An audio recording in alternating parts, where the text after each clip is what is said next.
અને બીજો સુરતનો બનાવ બન્યો આરતીબેનનો. આ બંને બનાવને તમે કઈ રીતે જુઓ છો? એકમાં માતા પિતાની રજામંદી હતી અને એકમાં પિતાનો વેદના કરતો પણ વિડીયો આવ્યો. તો બની શકે કે ઘર સંસ્કારનું ઠાલું હોય ને તો દીકરી આખી જિંદગી રડે. આરતીબેનનું ઉદાહરણ તમે ના આપ્યું. એટલે આરતીબેનનું ઉદાહરણ આપી શકાય એમ છે જ નહીં. તમે જુઓ એમના વિડીયો અત્યારે જે વાયરલ થાય છે, જે પેલા બ્લોગ ને બધું બતાવે છે, હવે એમના કરતા તો આરતીબેનનું ઘર ઘણું બધું સારું અને સુખી હશે. હવે આમાં તો એવું થયું કે આરતીને આખું જીવન ગઈ અને પેલા છોકરાનું પૂરું કરવું પડશે. આ તો આપણને એક ચોઈસ છે કે ભાઈ આપણને જો આરતીબેનને મને કીધું હોત તો હું કરોડપતિના છોકરા બતાવત અને એનાથી રૂપાળા બતાવત, પણ આપણે મા બાપના વિરોધમાં જઈને લગ્ન કરવા એ મને મારા મનમાં હજુ એ વાત ફીટ થતી નથી. બહુ બધા મુદ્દા, પણ ભાગેડું લગ્ન નોટ ઓનલી પાટીદાર સમાજ, ઘણા બધા સમાજનો આ સળગતો પ્રશ્ન છે. અને સમાજમાં જ લગ્ન કરો, સમાજમાં લગ્ન કરશો ને તમને કોઈ પણ પ્રકારની અગવડતા થશે, અમે રાત દિવસ ઉભા છીએ તમારા માટે. તો હું તમને પૂછું કે દીકરી કોને લઈને ભાગે? થાંભલાને, ઝાડને? કોઈકના તો દીકરાને લઈને ભાગે ને. ચોક્કસ. આ સમાજના ચશ્મા કેમ એવા છે કે દીકરીને જ ભગોવે? અમારી કસરત એવી છે કે મા બાપની રાજી રજા વગર દીકરી ઘરનો ઉમરો ઓળંગે છે.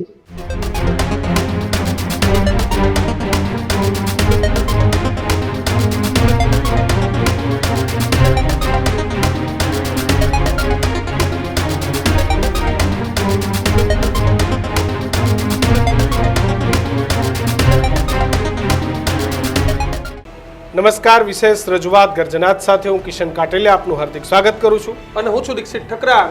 આજના ગર્જનાતમાં વાત કરીશું ભાગેડા લગ્ન પ્રથા સામે. હવે એક બાદ એક લોકો સામે આવી રહ્યા છે.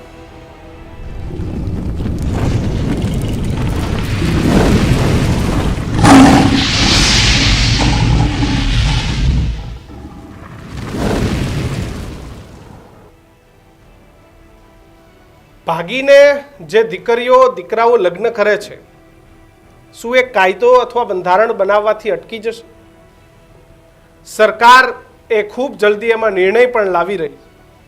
શું આ નિર્ણયથી અટકી જશે? નહીં. અટકશે ક્યારે? જાગૃતતાથી, સાક્ષરતાથી, દીકરીઓને એક સારો રસ્તો બતાવવાથી ભાગીને જતી દીકરીઓના લગ્ન અટકશે. આજે મારે અભિનંદન આપવા છે. પાટણની અંદર એક કાર્યક્રમ યોજાયો જેનું નામ હતું પાઘડીની લાજ. ખરેખર આ કાર્યક્રમ શું હતો કે ભાઈ નિયમો થોપવાથી, ડરાવવા, ધમકાવવાથી નહીં, પણ દીકરીઓને એક સાચો રસ્તો બતાવવાથી ચોક્કસ દીકરીઓ એ ભાગીને લગ્ન નહીં. બહુ નામ પણ બહુ સરસ હતું, પાઘડીની લાજ. કારણ કે દરેક માણસ એ ભલે ભાગીને લગ્ન કરે કે પછી મા બાપથી દૂર જતા રહે, પણ આખરે છેલ્લે એને એના બાપની અથવા તો એના પરિવારની લાજ અને શરમ એ છેક સુધી હોય છે. અને આવો સરસ મજાનો કાર્યક્રમ એ જ્યારે દીક્ષિત યોજાયો ને ત્યાં જે પટેલ સમાજમાં જાણીતા સિંગર સાગર પટેલે ખૂબ સરસ જાહેરાતો પણ ત્યાં કરી. એટલે ઘટનાક્રમ તો એવો છે, કિશને કીધું ને કે ભાઈ પાઘડીની લાજ આપણે દીકરીઓને સમજાવવી પડશે. આપણે વડીલો છે એ ઠપકો આપી શકે, એ આપણા ઉપર આદેશ કરી શકે, પણ કેવું છે કે આપણા ઘરે નાનું બાળક હોય ને આપણે એને કંઈક કહીએ ને તો જીદ્દે કરાય. પણ એ જ બાળકને આપણે સમજાવીએ ને કે ભાઈ આમ ન કરાયું તો એ સમજી જાય. તો એ વડીલો માટે તો આપણે આ યુવા પેઢી, તમે ને હું, આપણે બધા એક દીકરા સમાન જ છે, એટલે ઠપકો પણ આપી શકે અને સમજાવી પણ શકે. પણ આજના યુવાન અને યુવતીઓ પણ હવે લાજ આપણે રાખવી પડશે. પાઘડીની લાજ નહીં રાખીએ તો શું થાય? કેવી ઘટનાઓ આપણે જોઈએ છે. મારે ને કિશન પર અઢળક કેસ છે કે ભાગેડું લગ્ન ક્યાંક કરવા જાય, 3 મહિનામાં છૂટાછેડા થઈ જાય, કઈ ખબર જ ન હોય. એટલે કેવું તો ચાંદ તક ને ન ચલા તો શામ તક. એટલે શામ તક ના કેસ બહુ, કારણ કે મોડમાં હોય ને ત્યારે આપણે બીજું કઈ દેખાતું દેખાય, પછી ખબર પડે કે આની પાસે કઈ ધંધો નથી, આની પાસે કઈ રોજગાર નથી, આની પાસે કમાવાના સાધન નથી. એટલે ખાલી પ્રેમથી ઘર નથી ચાલતું, ઘણી બધી વસ્તુઓ જોઈએ. અને એમાં સાચું સિલેક્શન આપણો મા બાપ, આપણા પરિવાર જ કરી શકે કે ભાઈ મારી દીકરીને મારે કેવા ઘરમાં મોકલવી છે. એ કેવા ઘરમાં મોકલવી છે કે ત્યાં આજીવન કે ને કિશન પેટ ઠરે મારું જોવું તો કે ભાઈ આ યોગ્ય ઘરમાં મારી દીકરી છે. તો એ જ મુદ્દે આપણે આજના ગર્જનાતમાં વાત કરવી છે. પહેલા હું તમને ગેસ્ટનું ઇન્ટ્રોડક્શન આપી દઉં. જાગૃતિબેન પટેલ જોડાયા છે કે જેઓ કૃમિશનના સાથે જોડાયેલા છે, મહિલા આગેવાન છે પાટીદાર સમાજના. તેની સાથે જ સાગર પટેલ કે જેના નામથી તમામ લોકો પરિચિત છે, સાગરભાઈ પણ આપણી સાથે જોડાયા છે. આ બંનેનું સ્વાગત છે. પણ સૌથી પહેલા જે પાઘડની લાજમાં જે નિવેદન આપવામાં આવ્યા એ નિવેદન આપણે સાંભળીએ. દીકરી તરીકે તમે હંમેશા બેટા એટલા બધા આબરૂદાર થાજો કે તમારી ઉપર તમારી ઉપર નાના નાના બાળકોને તમે ભણાવતા હોય અને તમે બાળ મંદિર જતા હોય ને બાળ મંદિરના ટીચર હોય ને તમારી ઉપર આમ ગર્વ ન લે, કારણ કે તમે બાળ મંદિરમાં જતા હોય, ચહેરા યાદ ન હોય, પણ તમે કામ એવા કરજો કે બાળ મંદિરના ટીચર હોય ને એ તમારી ઉપર ગર્વ લઈ શકે કે હા આ દીકરીઓ આવી છે, અને સમાજની વચ્ચે દાખલા દેવે કે હા રાજુભાઈની દીકરી છે ને એવી દીકરી થા તો હું તને ભણાવું. સરદાર વલ્લભભાઈ પટેલ કેટલા ફૂટની હાઈટ? 597 ફૂટની હાઈટ. બેઠા બેઠા ન્યા જોવે છે કે જગત આખું આવું છે એમ. પણ તમને હેની ચિંતા છે? મને તેમ થાય કે જાગૃતિબેન માય આપણી એટલી ઊંચી, મંદિર બને છે કેટલા 503 ફૂટ 502 ફૂટ. જગતની અંદર આટલું ઊંચું મંદિર કોઈનું નથી. કુળદેવીમાં જગત જનની માં ઉમિયાનું છે. જેની માય આટલી ઊંચી હોય એ જગતને જોતી હોય, જેનો બાપ આટલો ઊંચો હોય એ જગતને જોતો હોય, તો તમારે મારા વિચાર કોઈ દિવસ નબળા ન હોઈ શકે. દીકરીઓને ખાસ મારે કહેવું છે, ટૂંકમાં કહેવું છે કે બેનને જે વાત કરી કે પ્રેમ થઈ જાય છે, પણ એ પ્રેમ નથી હોતો. એ ખાલી ને ખાલી આકર્ષણ હોય છે. 1-2 વર્ષનું આકર્ષણ હોય છે. એ આકર્ષણ પૂરું થઈ જાય પછી ખાલી ને ખાલી અંધારું હોય છે, પછી અજવાળું હોતું નથી. પણ આજે આ સ્ટેજના માધ્યમથી કહેતો જઉં છું કે તમે સમાજનો દીકરો પસંદ કરજો, અને એમાં તમને એવું લાગે કે મને આ રૂમમાં એસી નથી તો એ એસી નાખી દઈશ, હું નાખી દઈશ. તમે સમાજમાં લગ્ન કરજો, તમને એવું થાય કે મારે ફરવા માટે ગાડી નથી, મારા ઘેર આવજો, હું ગાડી લઈ આપીશ.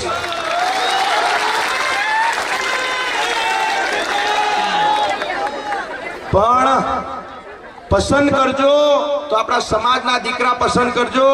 તમને રૂપના અંબાર દીકરા હું બતાવીશ, મારી જોડે આવજો. અમેરિકાના બતાવીશ, કેનેડાના બતાવીશ, લંડનના બતાવીશ. પણ આ ખોટી માયામાં પેલા ખાલી 50 રૂપિયા વાળા ચશ્મા પહેરીને ફરે ને એમાં ન પોલાતા. આ અસલ હોનામાં મોજો, એ ખાલી બગસરામાં ન મોતા. બસ આ ટૂંકમાં વાત કરું, બધું સમજી લેજો. તો બિલકુલ આ જ મુદ્દે ચર્ચા કરવી છે. સાગરભાઈ, આ સિંગિંગ મૂકીને હવે મેરેજ બ્યુરો ચાલુ કરવું? ના, આમ જનરલી ગાવાનું ચાલુ જ સમાજ માટે મેં કર્યું હતું ભાઈ. કેમ કે જ્યારથી વાણી મળી અને મારા દાદા અને મારા પિતાજી મને કે દીકરા ગાવું તો સારું ગાવું અને સમાજને કંઈક એમાંથી મળે, કંઈક ઉદ્દેશ મળે એવું ગાવું. ને મારા તમામ ગીતોમાં સમાજને ઉદ્દેશ મળે એ પ્રમાણેના ગીતો હું ગાયો છું. અને બહેનો દીકરીઓના માટે તો મારે જીવ આપી દેવો પડે તો હું તૈયાર છું. મારી તમામ મિલકત નોછાવર કરવી પડે તો સમાજની દીકરીઓ માટે, બહેનો માટે ઓલવેઝ તૈયાર છું. સાગરભાઈ, પણ કેમ વડીલો તો સતત ચિંતન મનન કરે છે, આગેવાનો કરે છે ચિંતન મનન કે ભાઈ જરૂરી છે, કેમ તમને એવું થયું કે હવે મારે પણ આ મામલે બોલવું જરૂરી છે? કોઈ એવી ઘટના બની, કોઈ બનાવ બન્યું, કેમ એવું લાગ્યું?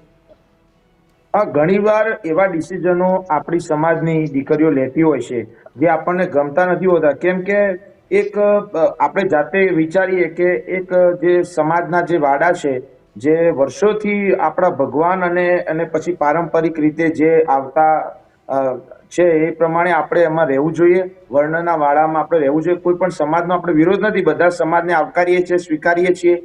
પણ આપણે જે સમાજ દ્વારા જે વર્ણના વાડા હોય એમાં આપણે લગ્ન કરવા જોઈએ અને એમાં જ આપણે આગળ વધવું જોઈએ, જેથી કરી આપણી સંસ્કૃતિ પણ જળવાય અને આપણે એમાં આગળ વધી શકીએ. સાગરભાઈ, 2 ઘટના બની, બંને મહિલા સિંગર, છેલ્લા ઘણા બધા વર્ષથી વિવાદ પણ થયો. એક હતી કિંજલ દવેની. કિંજલ દવેનો પરિવાર રાજી હતો, માતા પિતા બધા હતા. અને બીજો સુરતનો બનાવ બન્યો આરતીબેનનો. આ બંને બનાવને તમે કઈ રીતે જુઓ છો? એકમાં માતા પિતાની રજામંદી હતી અને એકમાં પિતાનો વેદના કરતો પણ વિડીયો આવ્યો. આમાં હું એ રીતે જોઉં છું કે જ્યારે આપણે કોઈના કુખે અવતાર લેતા હોઈએ ત્યારે આપણે આપણા મા બાપનો રાજીપો 100% વિચારવો જોઈએ. કેમ કે ઘણી વખતે જો હું એ જગ્યા ઉપર મારે જવાબ આપવાનો થાય તો હું એવું કહું કે આપણા મા બાપ જો એ વસ્તુ કરવામાં રાજી ના હોય, લગ્ન આપણને જે પસંદ છે દીકરો એની જોડે કરવામાં રાજી ના હોય, તો આપણે આ જીવન એ માણસના થઈને રહીએ, આપણા બાપના ઘરે જ રહીએ, આપણે કોઈના જોડે લગ્ન ના કરીએ. પણ આપણે મા બાપના વિરોધમાં જઈને લગ્ન કરવા એ મને મારા મનમાં હજુ એ વાત ફિટ થતી નથી. તો કઈ દિશામાં યુવાનોને વાળવા પડશે સાગર? યુવાનોને હું એવું કહું છું કે તમે પહેલા તો જાતે વિચારો કે આપણે કયા સમાજમાંથી આવીએ છીએ અને આપણે કેટલી સગવડતા સાથે જીવેલા છીએ, અને આપણા મા બાપ અને આપણા પરિવાર આપણા ઉપર ગૌરવ લે એ પ્રમાણેનું આપણે કાયમ માટે કરીએ. અને બીજી વસ્તુ હું એ કહેવા માંગુ છું કે યુવાનોને કે આપણે એવું કરીએ જેથી કરી અને આપણો સમાજ આપણા માટે ગૌરવ લે અને મા બાપને ક્યારે નીચે ન જવું પડે. કેમ કે હું આ વિદેશોમાં ગઉં છું, ગર્વ છે મને, હું પાટીદાર છું, કણબીનો દીકરો, દિલદાર છું. ત્યારે બહેનો આ પ્રકારના જ્યારે કામ કરે ત્યારે મને કોક વખત જ્યારે હું માઇક લઈને ગાતો હોય તો કોક તો કહેવા વાળો મળી જ જાય કે સાગરભાઈ તમે આ ગૌરવની વાત કરો છો, તમારું ગૌરવ ક્યાં છે? આ દીકરીઓ જોવો તમારી. તો હું બે હાથ જોડીને અપીલ કરું છું બહેનોને, દીકરીઓને કે બહેનો તમે જે પ્રકારે તમે જે નિર્ણય લો છો એ મા બાપ અને ભાઈઓ અને ખાસ કરીને અમે જે પ્રમાણે સમાજ માટે કામ કરી રહ્યા છીએ એ તમામને ધ્યાનમાં રાખી અને વિચાર લો અને સમાજમાં જ લગ્ન કરો. સમાજમાં લગ્ન કરશો ને તમને કોઈ પણ પ્રકારની અગવડતા થશે, અમે રાત દિવસ ઉભા છીએ તમારા માટે. બિલકુલ. જાગૃતિબેન, હવે આ ચિંતનની જરૂર કેમ વધારે લાગી? એવું નથી કે પ્રેમ લગ્ન, ભાગેડું લગ્ન હમણાં જ થાય છે, પહેલા પણ થતા હતા. ઠીક છે કે માત્રા પહેલા ઓછી હતી, હવે વધી ગઈ છે. ગુજરાતનો ગર્જના આ માધ્યમથી મારે કહેવું છે કે કદાચ તમારા ધ્યાનમાં હમણાં આવ્યો છે આ પ્રકારના કાર્યક્રમો. આ કાર્યક્રમનું તમે બેનર જોશો પાછળ તો પાઘડીની લાજની સાથે સાથે એક બીજું ટાઇટલ છે મા દીકરી સંમેલન. મા દીકરી સંમેલન વિચારની હું પ્રણેતા છું. 2014 થી આની શરૂઆત 84 કડવા પાટીદાર સમાજથી જ કરી હતી. પ્રજાપતિ સમાજ, ચૌધરી સમાજ, દરેક જગ્યાએ આ સંમેલનો કર્યા છે. મહિલા શક્તિ ઈચ એન્ડ એવરી એંગલ. મહિલા સશક્તિકરણ એટલે ખાલી ફિઝિકલ બોડી નહીં, પણ એ આર્થિક, સામાજિક, ધાર્મિક, રાજકીય હરેક ક્ષેત્રમાં એ પોતે એને ઉડવા જે પાંખો ભગવાને આપી છે ને એનો ઉપયોગ સારી રીતે કરે અને પરિવારની રજામંદી હોય. બહુ બધા મુદ્દા, પણ ભાગેડું લગ્ન નોટ ઓનલી પાટીદાર સમાજ, ઘણા બધા સમાજનો આ સળગતો પ્રશ્ન છે. અને ગઈકાલે મારી પણ સ્પીચ હતી ત્યાં, અને સ્પીચમાં મેં કીધું કે હું અત્યારે હમણાં તમારી વાત સાચી છે કે ફ્રીક્વન્સી આ કાર્યક્રમોની વધી છે, પણ બની શકે ક્યાંક આ બધા કાર્યક્રમો થતા હોય એના પાછળના કારણો જુદા પણ હોઈ શકે. પરંતુ જે પણ આયોજન થયું એ ખૂબ સારું આયોજન થયું. ચાણસ્માના 108 પાટીદાર ભાઈઓ દ્વારા આયોજન થયું. હું એ સમાજની પૂર્વ પ્રમુખ રહી ચૂકી છું, આખા સમાજની મહિલા પ્રમુખ 2 વર્ષ માટે. અને અત્યારે હાલ લગભગ પાટીદાર સમાજ ગણો તો 52, 72, 42 હરેક સમાજમાં આ વિષયને લઈને અમે લોકો છેલ્લા 15 વર્ષથી હું તો જાઉં છું. સાગરભાઈ જાણે છે મને. અત્યારે હાલ ઓલ ઇન્ડિયા મહિલા અધ્યક્ષ છું ઊંઝા માતાજી સંસ્થાનથી, અને આ વિષયને ધાર્મિક માધ્યમથી પણ હું સાંકળી લેતી હોય છું. પણ મારે તમને સવાલ પૂછવો છે કે આ કાર્યક્રમો થાય છે એટલે અમારા સાગરભાઈએ કીધું કે દીકરી ભાગી જાય, દીકરી ભાગી જાય. તો હું તમને પૂછું કે દીકરી કોને લઈને ભાગે? થાંભલાને, ઝાડને? કોઈકના તો દીકરાને લઈને ભાગે ને. ચોક્કસ. આ સમાજના ચશ્મા કેમ એવા છે કે દીકરીને જ ભગોવે? યસ, બિલકુલ. બીજી વાત મારી, ભાઈઓ માથાભેર છે, મા બાપ સમાજ એવું કહી શકાય કે શિરમોર છે. પણ ક્યાંક મહિલા શક્તિને અત્યારે હાલ આજે કાર્યક્રમો થાય તો ક્યાંક બહેનો એવું પણ કહે છે કે બહેનોને શપથ લેવડાવો છો એવા ભાઈઓને પણ શપથ ઘણા બધા વિષયોમાં લેવડાવવાની જરૂર છે.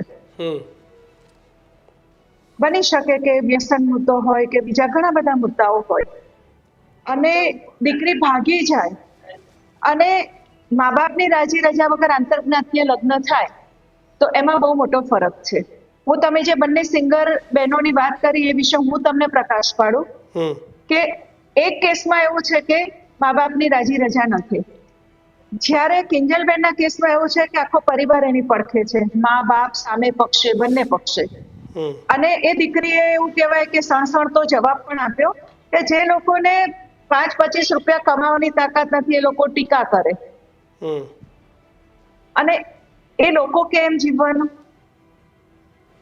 તો મારે એવું કેવું છે કે દીકરી સ્વતંત્ર તમે દીકરીઓને જો ખરેખર આર્થિક રીતે તમે એને પગભર કરો છો, એને સારું ભણાવો છો, તો આવો નિર્ણય કદાચ એ દીકરી જાતે લે.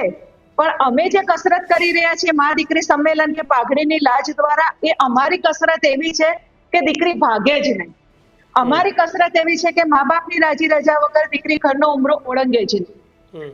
અમારી કસરત એવી છે વર્ષોથી રહી છે કે દીકરી માં એક પરિપક્વતા આવે કે એનો જીવનસાથી કેવો પસંદ કરવો, એ ગમે તેવા ની સામે એ વિશ્વાસ ન મૂકી શકે. કાલે જે અમારા વક્તા હતા બીજા બેને બહુ સરસ વાત કરી હતી કે 4 દિવસના મોજા પહેર્યા હોય ઊંધા જતા કરીને, એક સારા કપડાં ખરીદવાની તાકાત ન હોય, ભાડુંથી બાઇક લાવ્યા હોય, અને દીકરીઓની એ ઉંમરે એને ફોસલાવી અને ફસાવવામાં આવે, એનો અમે ચોક્કસ વિરોધ કરીએ છીએ. બિલકુલ. સાગરભાઈ, કાલે કેમ એવું કેવું પડ્યું કે એસી ન હોય તો કે જો હું લગાવી દઈશ, ફરવા ગાડી ના હોય તો કે જો હું મોકલી આપીશ, અને છોકરા ન મળતા હોય કે જો હું અમેરિકા, ઓસ્ટ્રેલિયા કે લંડનથી કોઈ સારા છોકરા હશે તો બતાવીશ. કેમ આ જાહેરાત કરવી પડી તમારે? ક્યાંક દીકરીઓએ છોકરાઓ લોભાવી લે છે ગમે એમ કરીને, સારું સારું બતાવીને, જેમ બેને વાત કરીએ. 100%. કેમ કે અત્યારે જે ઇન્ડિયામાં જે છોકરાઓ જે કોલેજમાં આજુબાજુને જે અમદાવાદમાં જે બધા ફરે છે ભાઈ, એ લોકો એટલી બધી કલરપટ્ટી કરી અને આપણી છોકરીઓને ફસાઈ લેતા હોય છે. છોકરીની ઉંમર જે આપણે કહેવાય કે જે 16, 17, 18 વર્ષની જે સ્લીપ એજ કહેવાય, કે લપસી જાય એવી જે એજ છે, એમાં લોકો એ કરતા હોય છે. ને આપણા પાટીદારના દીકરાઓ ક્યાંક ને ક્યાંક આવી બધી કલરબાજીમાં એટલા બધા આગળ નથી હોતા. એટલે મારે જાહેરાત કરવી પડી કે ભાઈ આપણા છોકરાઓને તમે સાચું નૂર જોવો એમ. અને જેમ બેનને વાત કરી કે કિંજલ દવે અને પેલી બીજા બેન આરતીબેન છે, એ બંનેમાં એમને જે પણ કંઈ કર્યું, તો કિંજલ દવેમાં હું વાત કરું કે બેનને કર્યું એમના રાજી ખુશીથી કર્યું, બધી વાત બરોબર. પણ તમે જ્યારે નિવેદન આપો છો ત્યારે તમે કોઈ પણ જે બહેનો હોય એને તમારે એવું કહેવું જોઈએ કે ભાઈ મેં જે ચૂઝ કર્યો છે એની પાસે તો બંગલા, ગાડી, મોટર, મારે જેટલું ફરવું આખું જીવન હું બેસી રહીશ તો એ ચાલે એમ છે, તો તમે પસંદ કરો તો એવો કરજો. પછી આપણે એમ પ્રોત્સાહન ન અપાય કે ભાઈ હું મારી રીતે આમ છું તેમ છું. પ્રોત્સાહન આપણે આપવા માટે એમ પહેલા એ કહેવું પડે કે સગવડતા તો પહેલી જરૂરી છે ભાઈ. ગમે તે તમે કરશો તો જીવવા માટે, રોટલા માટે, જમવા માટે રૂપિયાની સગવડતા તો પહેલી જરૂર છે. મા બાપ અને ભાઈ એવું જ છે. પ્રેમ જરૂરી છે પણ પ્રેમથી થોડું પેટ ભરાવાનું છે. ના ના ના ના. અને મા બાપ ને ભાઈ એવું છે કે એની બેન એ રજવાડામાં જાય, એટલે કિંજલ દવેના પિતાએ જે નિર્ણય લીધો એ બહુ યોગ્ય છે, એ બહુ સરસ છે, માથા ભારે છે. પણ એ બેન જયારે કિંજલ બેન જયારે નિવેદન આપે ત્યારે એમને એ પણ અંદર ઉમેરવાની જરૂર હતી કે મેં જે નિર્ણય લીધો છે, જે દીકરો પસંદ કર્યો છે એ તમે જુઓ અને એવી પસંદગી તમે કરો, એમાં બધા રાજી જ છે, અમે બધા રાજી છીએ. એટલે સાગરભાઈ 18, 19, 20 વર્ષની ઉંમર હોય ને ત્યારે આ બધું ના દેખાય, ત્યારે તમને ખાલી પ્રેમ જ દેખાય. પણ જેવી 27, 28 ની ઉંમર થાય ને પછી ખબર પડે કે આપણે શું ભૂલી ગયા એમ. 100%. મેં કાલે જ વાત કરી કે એ જે 18 વર્ષની ઉંમર છે એમાં ખાલી ને ખાલી દેખાવથી આકર્ષણ થતું હોય છે, એકબીજાના શરીરનું આકર્ષણ થતું હોય છે, એટલે એમાં કોઈ સગવડતા કે આગળનું ભવિષ્ય દેખાતું હોતું નથી. એટલે આ જાગૃતિબેન ને જે લોકો કરી રહ્યા છે એમને હું ખાસ એટલા માટે બિરદાવું છું બહેનોને. કાલે હું એમને પગે લાગીને મેં કીધું કે બેન તમે જે આ કાર્ય કરી રહ્યા છો એમાં અમારો ખૂબ ખૂબ ખૂબ એટલો બધો તન, મન અને ધનથી ફાળો છે. તમે જ્યારે બોલાવશો ત્યારે આવીશું. અને બહેનો જે કરી રહ્યા છે એમના પાછળ અમે ઊભા રહી અને આ કાર્ય કરવા માટે તમે જે કરી રહ્યા છો અમે જોડે જ છીએ અને ખૂબ એમનું કાર્ય બિરદાવા લાયક છે. તમે કિંજલબેન નું ઉદાહરણ આપ્યું ભાઈ, આરતીબેન નું ઉદાહરણ તમે ના આપ્યું.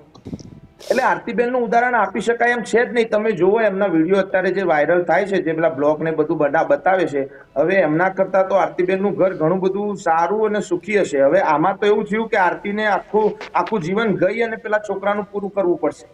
તો સ્ત્રી કરી જ શકે ને, આપણે સ્ત્રી સમવડની વાત તો કરી છે સાગરભાઈ, તો સ્ત્રી પણ કરી જ શકે ને. સ્ત્રી કરી શકે ના નથી, પણ કહેવાનો મતલબ કે એવો કોઈ અનુરૂપ સંજોગ આવી જાય તો કરી શકે. આ તો આપણને એક ચોઈસ છે કે ભાઈ આપણને જો આરતીબેનને મને કીધું હોત તો હું કરોડપતિના છોકરા બતાવત અને એનાથી રૂપાળા બતાવત. પણ સાગરભાઈ અત્યારની જેનજી અથવા તો જે યુવાન પ્રજા છે એને તમે એમ કહો તો એમ કે વર્ણ વ્યવસ્થા તો ખાલી ભારતમાં જ છે, વિદેશોમાં ક્યાં છે? ત્યાં ક્યાં કોઈ સમાજને વરીને ચાલે છે? એ વાત તમારી સાચી, પણ આપણે ભારતના છીએ, આપણે ગુજરાતના છીએ, આપણે ભગવાન કૃષ્ણને નમીએ છીએ, આપણે રામને નમીએ છીએ, એટલે આપણા વડીલો જે કહીને ગયા છે એ સંસ્કૃતિને આગળ આપણે લઈ જવાની છે, એટલે એ વર્ણ વ્યવસ્થા સાથે ચાલવું જ પડશે. પછી આપણે એવું વિચારીએ કે ભાઈ આમાં આમ કેમ છે, પેલું કેમ છે, તો પછી એ વિદેશોની વાત છે. અમે પણ વિદેશોમાં ગાવા જઈએ જ છીએ, પણ ત્યાં પણ ત્યાં તો હું એવું માનું છું કે અહીંયાના કરતા ત્યાંના સંસ્કારો સારા છે. ત્યાંના દીકરા દીકરીઓ સમાજમાં જ લગ્ન કરે છે. ખૂબ ભાગ્ય એવા હશે 2-3% કે જે બહારથી એ બધું, પણ કહેવાનો મતલબ કે જ્યાં સુધી બને ત્યાં સુધી સમાજમાં જ ત્યાં થાય છે. બહાર તો સાગરભાઈ બધુંય છોકરીઓને જ સમજવાની જરૂર છે. છોકરાઓએ પણ છોકરાઓને પણ સમજવું. સાગરભાઈ મને સાંભળી લ્યો. આપણે ક્યાંક એવું સાંભળીએ કોઈ દીકરી ભાગીએ તો ઓલું કરીએ, દીકરાને તો આપણું સમાજ પ્રોત્સાહન આપે છે, તને ગમતી હોય લઈ આવો, આવું કરી લેશું, આમ પોખી લેશું. તો બે બાજુ સમજાવવાની જરૂર છે ને. એક બાજુ સમજાવ, દીકરા માટે ઘરમાં આવી વાત થાય ને દીકરી માટે, એટલે પેલા ઘરથી જ સમજની જરૂર છે. ના 100%. હું તો દીકરાઓને બી સમજાવું છું, પણ દીકરીઓને ખાસ એટલા માટે કહીએ કે દીકરીઓ જો બહાર જતી રહેશે દીકરાઓ પછી લાવશે ક્યાંથી? એટલે દીકરાઓ બહારથી લાવે છે એનું કારણ કે દીકરીઓ બહાર જતી રહેશે. હવે દીકરીઓ બધી જ, જો મેં ભાઈએ કીધું કે એસીની ગાડીની શા માટે જરૂર પડી, તો પાટીદાર સમાજમાં તમામ ઘરો કઈ બધા એવા એની પાસે રૂપિયા, ગાડી કે એવી વ્યવસ્થા વાળા ન હોય.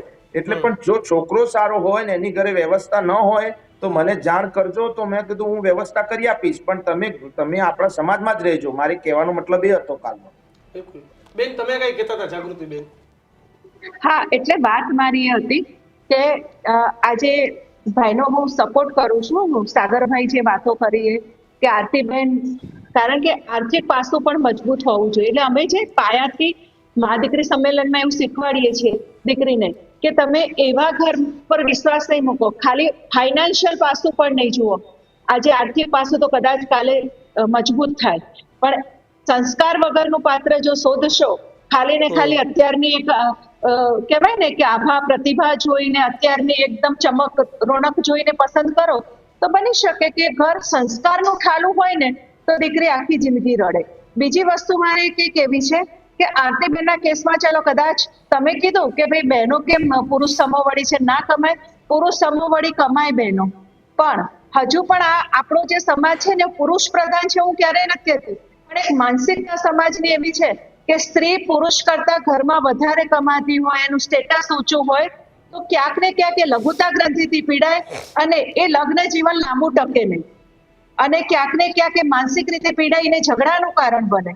એટલે આપણી જે સમાજ વ્યવસ્થા છે એ પ્રમાણે આપણે અત્યાર સુધી એવું જ છે કે ભાઈ પુરુષો બહારના કામ કરે, સ્ત્રીએ બાળકો ઉછેરવાના, બાળકોને જન્મ આપ્યા પછી સઘળી જવાબદારી એની. સંસ્કારમાં સારાનું કારણ એક જ છે કે ત્યાં જે લોકો છે ને અહીંના પુરુષો ત્યાં જઈને બહેનોને મદદ કરે. સાગરભાઈ, અહીં આપણા પુરુષો બહેનોને ઘરકામમાં મદદ કરવાનું હોય તો દરવાજો વાંકીને કામ કરે. કેમ?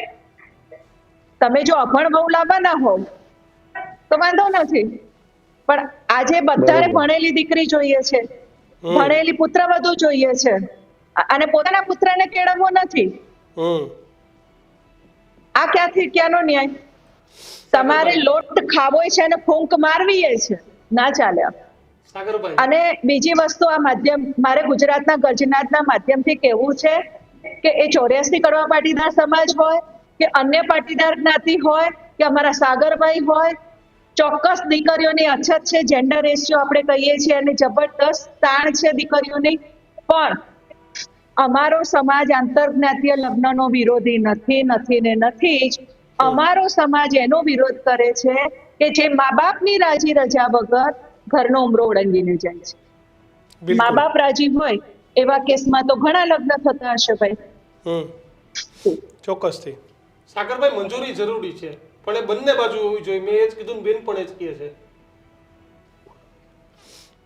હા, બરોબર છે, બંને બાજુ જરૂરી હોવી જોઈએ. દીકરાને પણ એટલી જરૂરી હોવી જોઈએ અને દીકરીઓને પણ એટલી જરૂરી હોવી જોઈએ. એટલે કાયમ માટે હું કહેતો હોઉં છું કે દીકરાને પણ સમાજની જ વહુ લાવવી જોઈએ અને દીકરીઓ પણ સમાજમાં જ રહેવી જોઈએ, જેના કારણે એક વર્ણ વ્યવસ્થા જળવાય. આપણું અસલ પાટીદારનું લોહી, જે બેનને કહ્યું કે સંસ્કાર, એ એટલા જ આપણા રહેશે અંદર, કે આપણા સમાજની જો દીકરી આપણા ઘરમાં આવશે અને આપણી દીકરી કોઈ આપણા સમાજના જ ઘરમાં જાય. ફક્ત ઠપકો આપીને નહીં થાય. મારો તમને તમે શું કહેવાનો પૂછો મતલબ છો એ છે, મને સવાલ એ છે. સમજાણું નથી.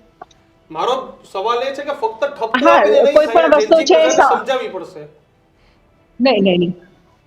જે સમજણથી જ આગળ વધવું પડે, કારણ કે આજે કોઈ પણ વસ્તુ છે, આજની પેઢી છે, એને એમ કહેવાય ને કે તમે જબરદસ્તીથી પ્રેશરાઇઝ કરીને કંઈ કશું ન કરી શકાય, પરંતુ એને સાચી સમજણ આપી, સાચી દિશા આપવી પડે. કારણ કે ઘોડા ગમે એટલા પાણીદાર હોય, પરંતુ એને દિશા શું જ હોતી નથી. એટલે મા બાપે એના યોગ્ય સારથી બનવાનું છે, સમાજના અગ્રણીઓ એના સારથી બનવાનું છે, સાગરભાઈ જેવાએ પણ એના સારથી બનવાનું છે. બિલકુલ. જાગૃતિબેન, સાગરભાઈ, આ બંને અમારી સાથે જોડાયા બદલ આભાર. તમારા વિચારો અમને પણ બહુ ગમ્યા કે આંતરજ્ઞાતીય લગ્નનો વિરોધ ન હોવો જોઈએ, પરંતુ ચોક્કસથી બંનેના પરિવારની મંજૂરી હોવી જોઈએ. બંનેનો આભાર. સાગર, આપનો પણ આભાર.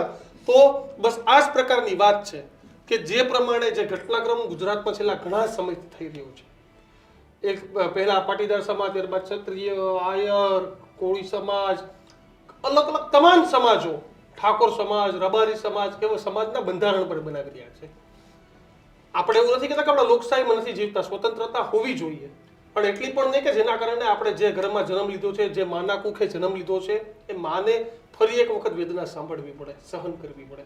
કારણ કે આપણે તો કોઈ પગલું ભરી દઈએ છીએ, બધી સંભળાવવા માટે, એ સહન કરવા માટે આપણા પરિવાર સાથે કોઈ નથી ઉભું રહેતું. તો આજના યુવાધનને એટલી જ અમે અપીલ કરીએ છીએ કે બસ આપણા સમાજ નહીં, પરંતુ કમસે કમ આપણા મા બાપને પૂછીને કરીએ. કિંજલબેનના કેસમાં જેમ બેને કહ્યું, ભાઈએ કીધું, હું કિશન પણ એ વાતથી સહમત છે કે કમસે કમ કિંજલબેનના કેસમાં મમ્મી પપ્પા તો રાજી હતા ને, તો બસ એટલું જ છે કે તમારા માતા ને પિતા રાજી હોવા જોઈએ, બાકી કોઈ મતલબ નથી કોઈ રાજી હોય કે ન હોય. તો અમારી વાત સાથે આપ કેટલા સહમત છો, અને પાઘડીની લાજ માટે આપ કેટલા સહમત છો, તે કોમેન્ટ બોક્સમાં જણાવજો. અને આ જ પ્રકારના ગર્જના જોવા માટે જોતા રહો ન્યૂઝરૂમ. હજુ પણ તમે અમારી ચેનલ સબસ્ક્રાઇબ નથી કરી તો અત્યારે જ કરી દેજો, કારણ કે આ જ પ્રકારના સામાજિક મુદ્દા છે, તેના મુદ્દે પણ આપણે વાત કરતા રહીશું. નમસ્કાર.